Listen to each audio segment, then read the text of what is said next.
So, hello and welcome to The Quiet Miles Voices in Motion, a series celebrating everyday endurance athletes whose stories often go unheard. These are honest, relaxed conversations about movement, life, joy, obstacles, and showing up. So, not perfect journeys, but real ones. This space is about connection, shared journey, and honoring the many ways endurance shows up in all of our lives. So I'm Trina Dawkins. Let me introduce you to today's guest, my very first guest on my podcast. This is Jess Harker. So Jess has a passion for travel and adventure combined with running a very long way. An absolute love for the great outdoors. So welcome, Jess, and thank you so much for joining me. Well, thank you for having me, Trina. It's Oh, good no, to be you are welcome. So you have been on, I've been snooping around and you have been on some incredible adventures. One of the ones that I saw was actually the Ultra X that you did in Sri Lanka a few Yes. years ago. Do you want to tell us Yeah. just a little bit about that? Yeah, of course. That was actually my first sort of big ultra, like proper introduction to the ultra world. And I came about it just through it was when Runner was the run buddy, and they were doing a trail run in around Box Hill. Nice.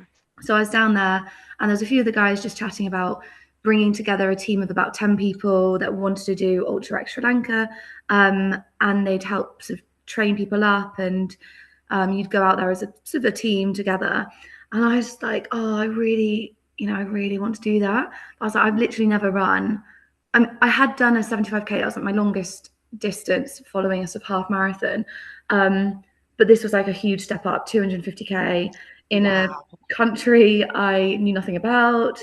Um, I just thought it sounded amazing, and I kind of just spontaneously signed up straight away on the spot. I was like, right, sign me up, get me in, um, and yeah, we trained for several months. I think this was sort of November time, and the race was in March, so there wasn't like a huge turnaround of time, but we followed our run buddy plan Mhm.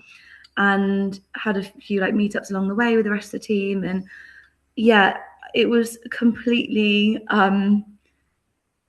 I don't know what I was expecting, but I know I wasn't expecting 30-degree or 40-degree heat, sorry, and 90 to 100% humidity. I had no clue. I've never felt that level of heat before in my life, and that was just next level. And every single day, I just cried my way through the whole race. Like Oh, it I was, feel you on that. it was such a crazy experience. Like I look back at the training, I remember thinking I would go out and do like back-to-back marathons, like running the Mm. whole thing, my training runs. And then I got there and you'd run for a couple hours in the morning before the sun came up. But after that, you were just like walking and trying to sort of walk on the white line of the road or under any tree that you can get under and just trying to find as much shade as possible. Wow. So Um, how many days was this over?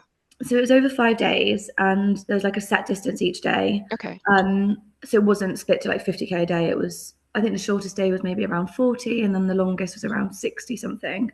Um, and yeah, it was the kind of race that or race. I say I wasn't really racing. I was very much back of the pack.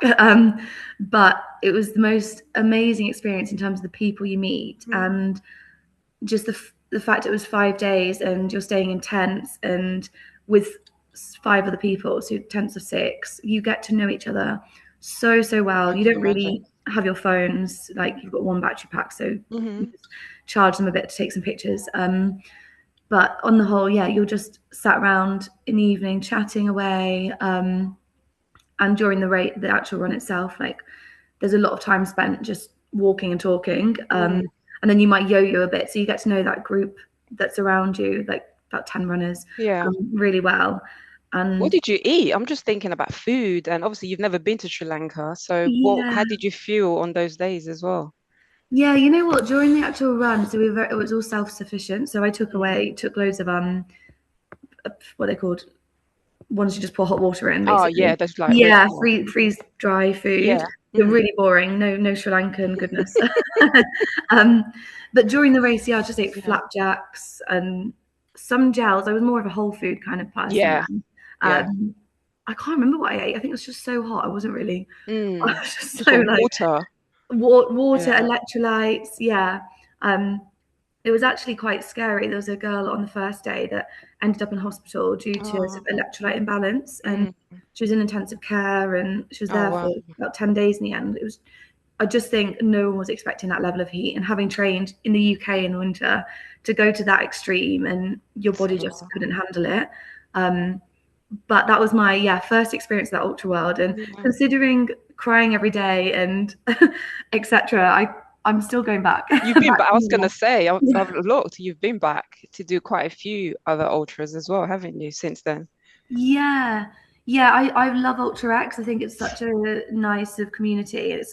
They're relatively small races. So 60 of Mm. us that did Sri Lanka, and about 40 finished it. But yeah, they always have like, I don't know, around 100 in some of the Mm. 5 day events. So I did Tanzania, Oh wow. not last year, the year before. I think it was 2024, maybe, um, or 23, and equally like incredible. It's just the experience that really makes an ultra, and I think you're not. It's not about the time. It's not Mm. about the pace you're running at. It's just about what you can take away from the event. And actually, the more time you're out there running, the more you take away, because Yeah. the Yeah. more hours you're doing it. Yeah, Yeah. I and was you gonna just see so say, much. actually, yeah, like on those hard days, what keeps you going? What keeps you moving? Because of course you Um, could say, I don't want to do this anymore, but what keeps you yeah, going? I mean, I definitely had the feeling of wanting to stop in Mm. races, but funnily enough, like I never had it in Sri Lanka. I think just knowing that, I think the fact that there's a checkpoint every around 10k, you Mm. know it's broken up, so you break it down. You're like, right, okay, I've just got 10k to go, and I always left a checkpoint with somebody. So I was like, okay, That's well we're good. leaving together, so that gets me out of the checkpoint. And there's like nowhere really else to stop. Like you got to get to the next checkpoint. Um, I can't think what got me through that, but some races I've done where I definitely have contemplated DNFing so many times. I think it's just the knowledge that my body can do this. Like I Mm. know that I've stepped on that start line, having done all the training, having done all the prep, and unless I'm actually injured and can't complete it, I'm going to be so annoyed with myself No. for just dropping out for Hmm. no reason. Um, I've paid money to be here.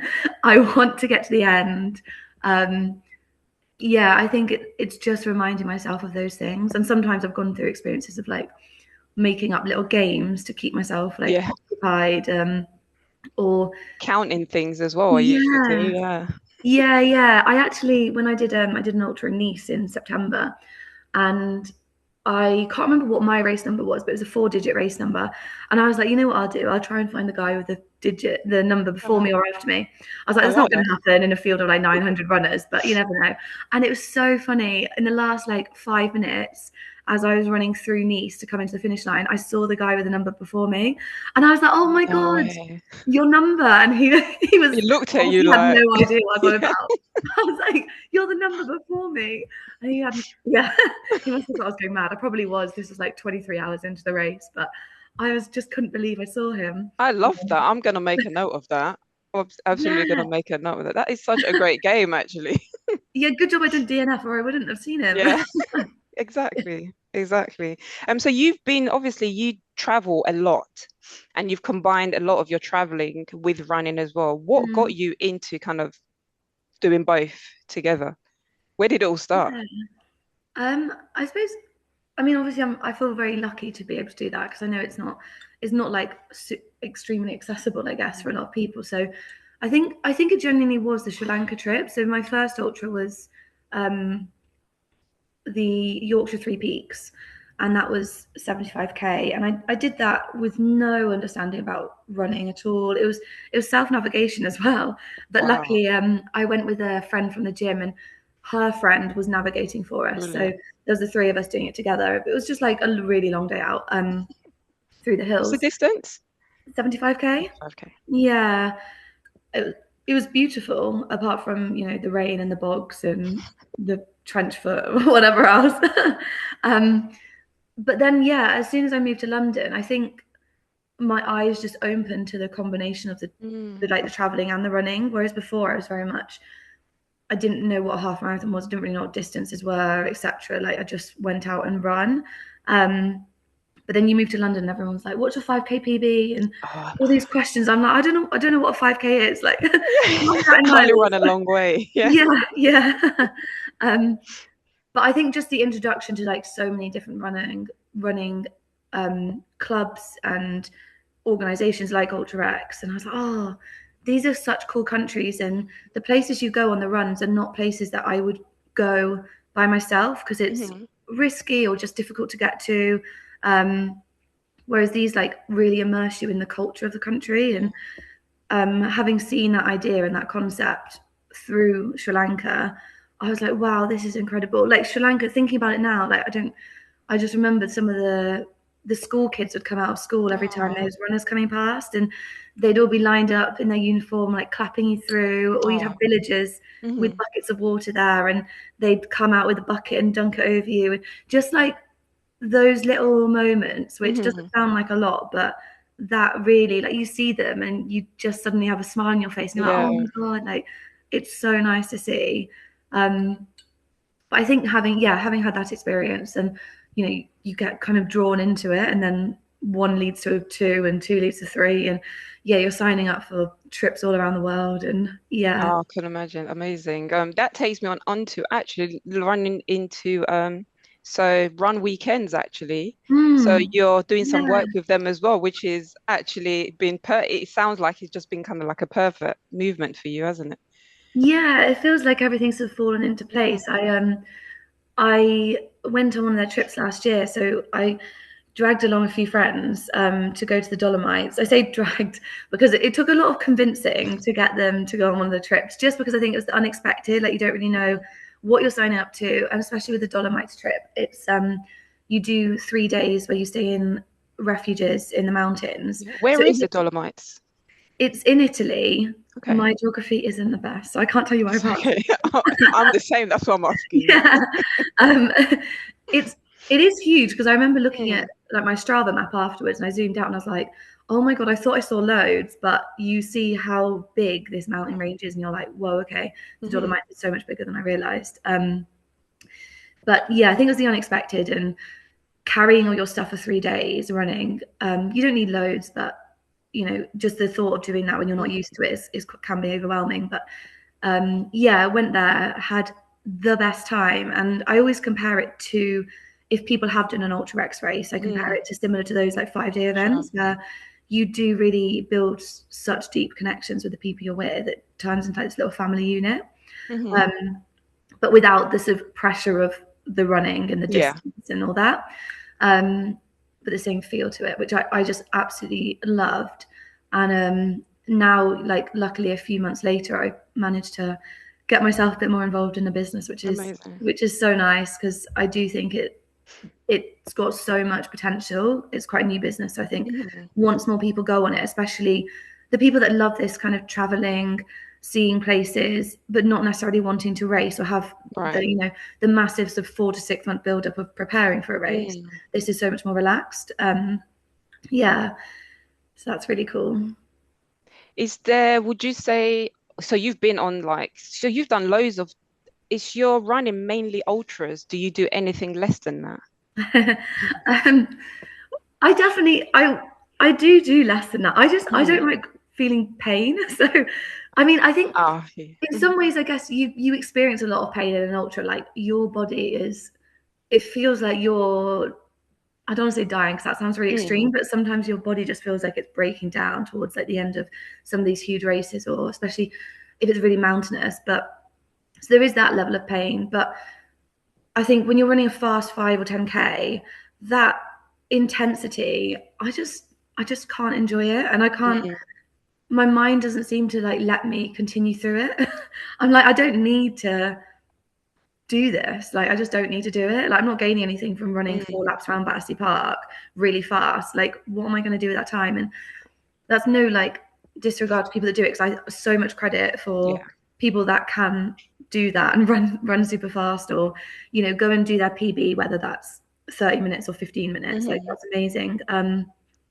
But yeah, I do a few shorter races just for fun here and there, or I've got a group of friends that like to do a road half marathon or marathon abroad every year, so we go and do that together. But I just don't enjoy it as much, I don't think. Prefer the trails. Yeah, I just love the trails. Mhm. I could honestly talk about it for days.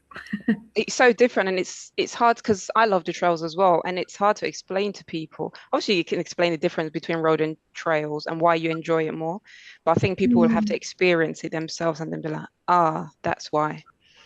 Yeah, 100%. I think it is so difficult because I say to my friends in London a lot, I'm like, we've just got to go out trail running. And okay, you go to Box Hill, it's not quite the same as some of Mm, the amazing trails, even in Snowdon or Scotland has beautiful places, or the Peak District where I am now, like it's stunning. And I think until you've really gone to some of those nice places, like it is hard to explain. mhm. Um, yeah, and I guess just the opportunity to get out to those areas as well can be difficult, I suppose, if you're Yeah.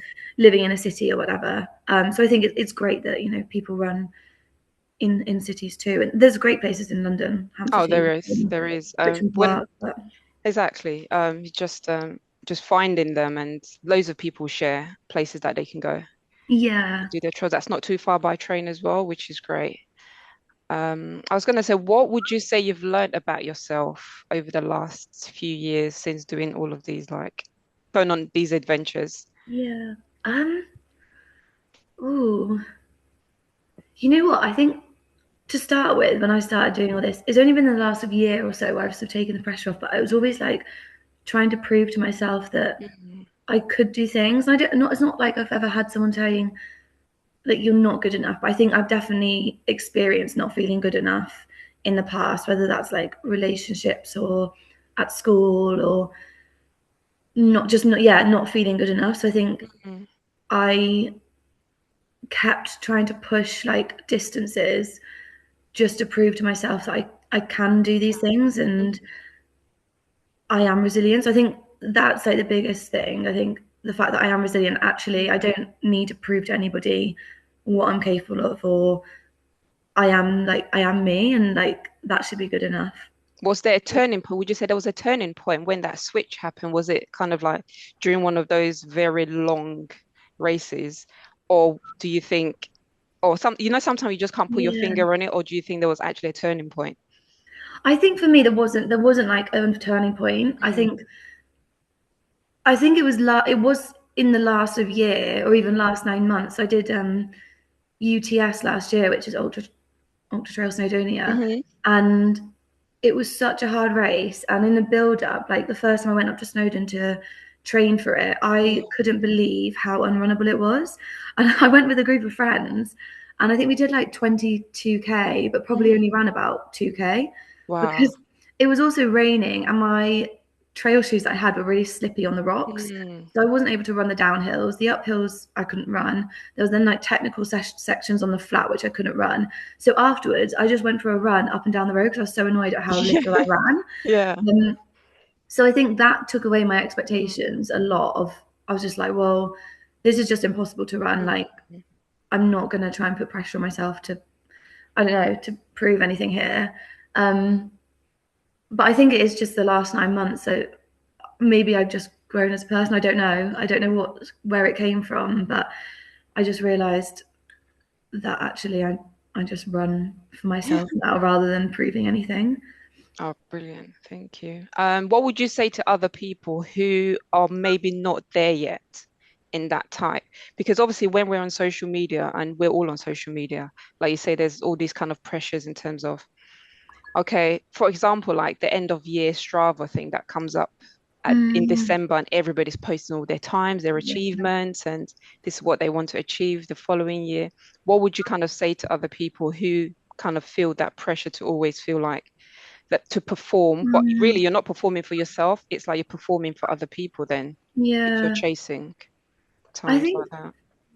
I always say to people, like, I don't want to sound morbid, but you're not gonna like, be at the end of your life and look back and think, oh, I'm so glad I got a 15-minute 5K, or I'm Mm, so glad I achieved that PB. Like, you're not going to be thinking that. You're going to be thinking of all those experiences, the connections, the things that you've done for yourself. Like, numbers aren't going to matter when you're, you know, coming to the end of your life. You're not going to remember those things. mhm, And yeah, people don't look at you any differently based on the times. Like people look at you for who you are.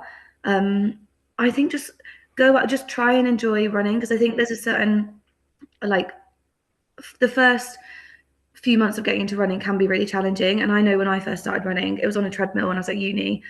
Well, I ran at school, but then really got back into it at uni, and I could only do 5 minutes. And my friend on the treadmill next to me was running really fast for ages, and I was getting so annoyed at myself. I was like, how is this happening? Like, I go to the gym all the time, so I should be fitter than her, and Yeah.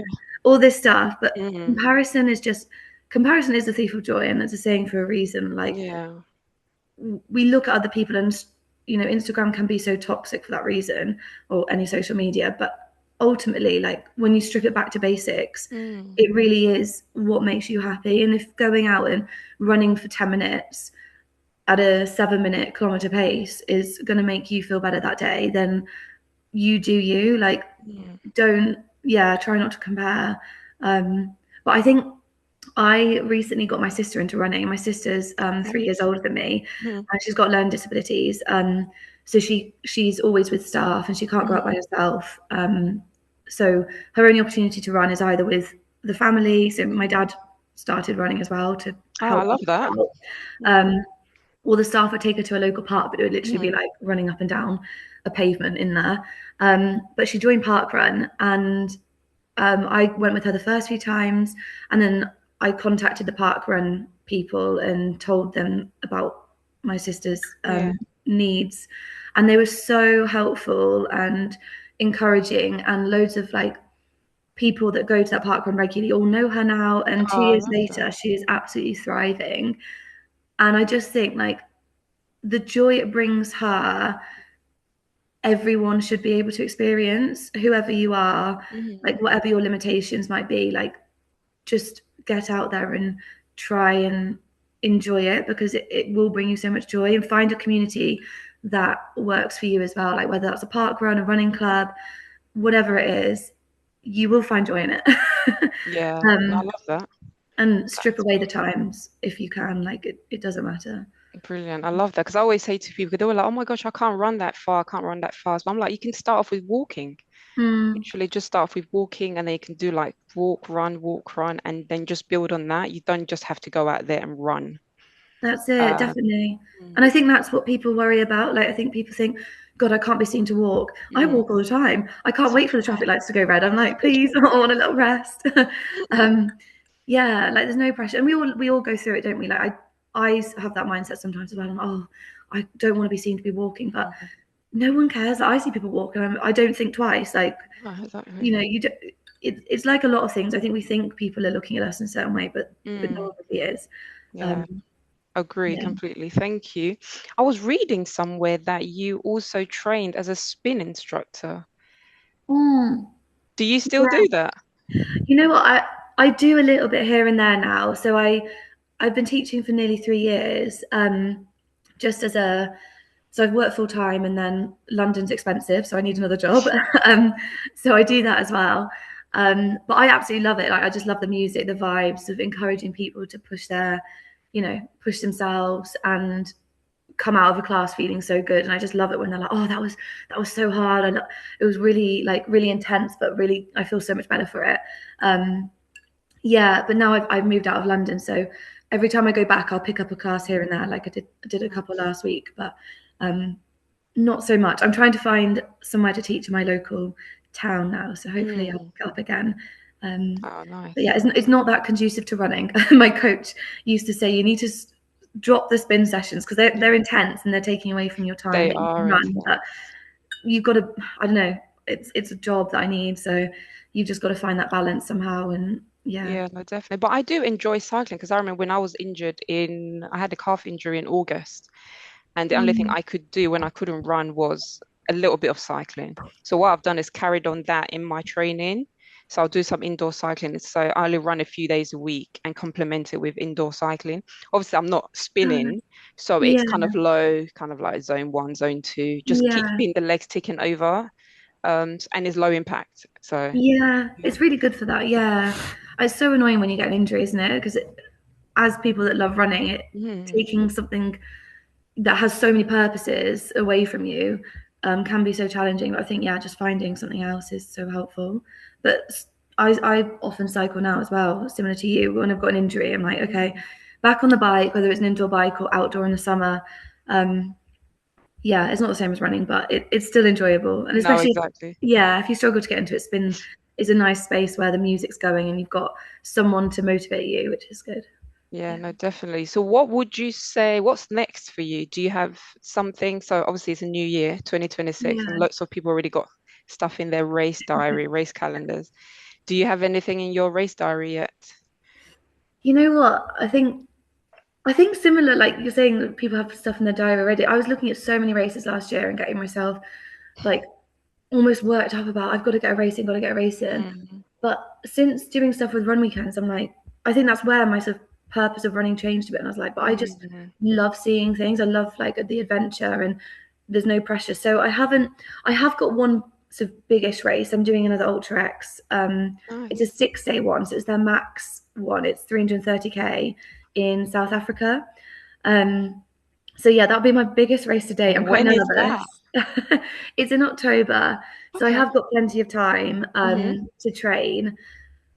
But yeah, I'm still nursing a bit of a niggle in my ankle from Okay. last August, Hmm. and I just haven't rested it properly, as a lot of runners do. Hmm. Just keep pushing through. So I haven't fully got over that yet. So I'm trying to use this sort of down period over January in the winter months to maybe do a bit more cycling, just run a little bit here and there, but really focus on rehab to get it Yeah. strong again. Have you had it checked out yet? Do you know what you need to do to look after it? Yeah, I am working with a physio and she's brilliant. So I know what I need to do. It's just doing it. Do it. Yeah, I know. And then I might do 100K in like June time, just as a A warm up. something a warm Yeah. up A to train and run. Yeah, might do that. Oh, But there's just so brilliant. many exciting races. It's so hard to like decide, isn't it? Yeah, no, definitely. But the most important thing is getting that ankle sorted because you've Yeah, October is a long way and you've done yeah, these multi-day events before, but yeah, yeah. I know what's to come, and I know it's yeah, a challenge. And it's the waking up the next day and still running. And if your ankle's a bit sore on day two, 4 more days, that's not going to hold out. no. So it needs to be, yeah, it Have needs you to be. been to South Africa before? I've not, no, but it's somewhere that I've always had on my cards. Nice. I really want to do like what's it called, comrades at some I point. know, I see that. Yeah, it looks so much fun. So might do it next year, but yeah, for now, I just need to do this What's first the one. distance for that? Comrades is about 80K, I believe. Okay. But it's all road, which I don't like the sound of. Well, Quite damaging on yeah. the Right, yeah, but we could wear trail shoes. Can we make it yeah, work? Yeah. yeah. There is some undulation, so at least Cool. you can walk.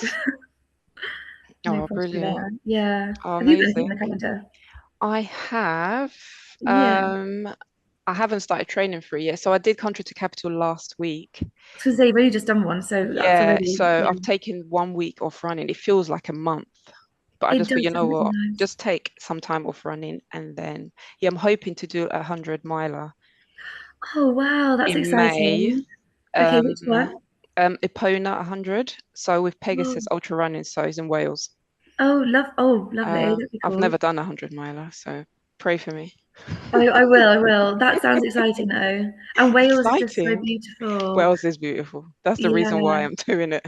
Is that in Brecons or in Snowdon? It's in so where the Black Mountains are. I can't even remember. Oh, But right. Wales is big. It starts in South. Abergavenny Okay. in Wales. But yeah, it's a long way. I'm a bit anxious, but for me, it's always just about getting to the start line Yeah. and then we'll see what happens. Somebody sold it to me as because it's 50 hours cut off, it's only 2 miles per hour.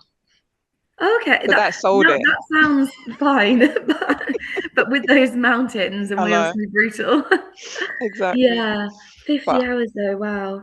yeah, so it's a good cut-off time. So yeah, I'll start training next week. I've got a training plan from next week, so we just start easy. Nice. But because there's a lot of hills, so Yeah. it's just yeah, practice and walking a long way.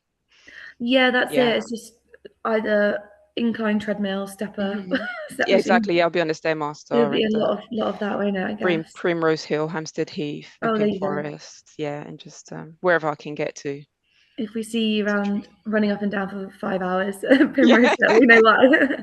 Yeah, I think I'll be marching up there as yeah, well. So that's the only thing I have in the calendar for this year. So everything else would just be kind of training yeah, runs towards it. yeah, and just being able to enjoy it as well. Because I think Yeah, when you've got so many races, you end up just not enjoying it as much. You're like, wow, just back to back training. You can't do the runs that you want to do with your friends because it's not conducive to the race that you're doing, whatever. So then you end up just exactly. falling out of love with it. So, Yeah, so just strip everything back, have one A goal, yeah, and then kind of exactly. work kind of like towards that. But brilliant. Thank you. Is there anything that you haven't shared that you think is important that you'd like to share?